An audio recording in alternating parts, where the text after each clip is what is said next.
Now in section 5.2, we're going to discuss the threats to biodiversity. So we're going to discuss kind of what's going wrong that's making us worry so much about preserving these ecosystems, preserving these species, and preserving the genetics within those species.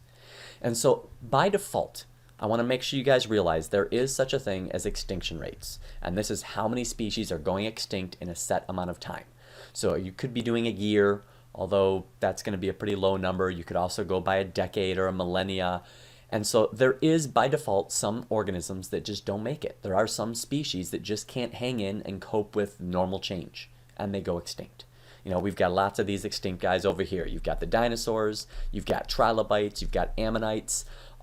All the dinosaurs, barring birds, and all the trilobites have gone extinct. And the ammonites still have cephalopods around, but the versions of things that we had from back then have all gone extinct. So these were guys that were incredibly popular at some point in history that pretty much didn't make the cut at a later point in history. So they're not really around much.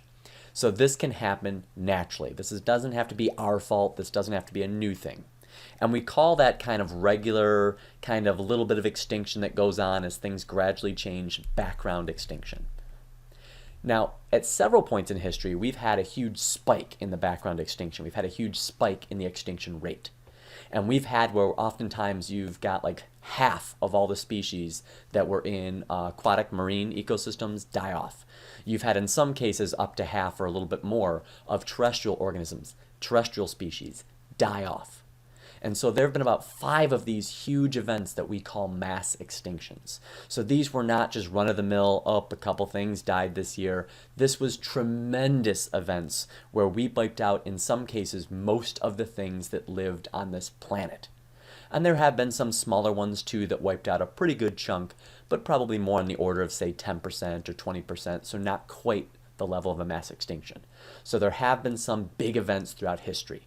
And I say 5-ish events just because right now humans are having a huge rapid impact on our environment, and that seems to be leading us into this idea of a 6th mass extinction. Now we have to wait and see if this fully pans out, but right now the extinction rate has been raised to the level of one that you'd see during a bad mass extinction. Now, a mass extinction can last over the course of hundreds of thousands to millions of years before it's completely done. So we have to wait and see if we just kind of keep doing this, or if at some point maybe we correct this so we won't have to face a full mass extinction. But as of right now, it looks like we are not doing too well in that idea of avoiding it. And just to show you what I mean, we're going to start off, and so this is kind of the origin of many of the modern groups of animals if you go back. So this is the Cambrian. And so if we start there and kind of work our way towards the current day, which is going to be over here, you'll see that we do have a general trend where we get more and more and more species diversity because there's been more and more time for these species to evolve into new species. And oftentimes when a species evolves, it doesn't just like go from being the old species to the new.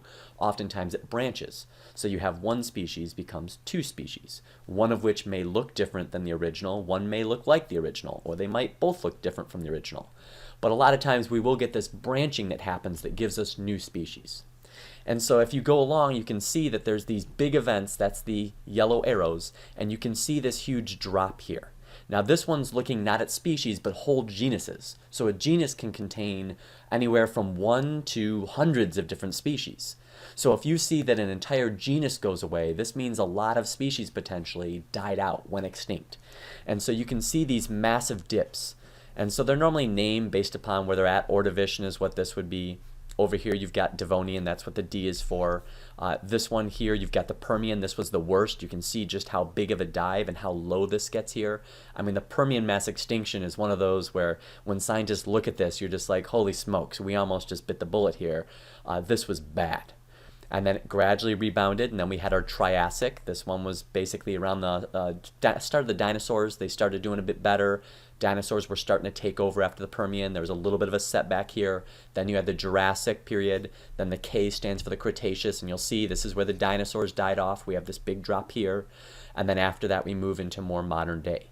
So when we're looking at this, we can see that there have been these 5 catastrophic events that have happened.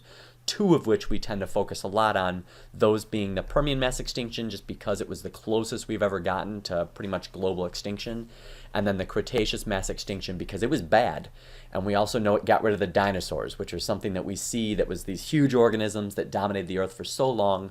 So it's kind of cool to look at those two events to see, you know, the evidence for an asteroid smacking into this and leaving this thin iridium layer that you find in meteorites that covers much of the Earth in the fossil record, and just watching where you go from all these fossils to the layer above where there's pretty much nothing.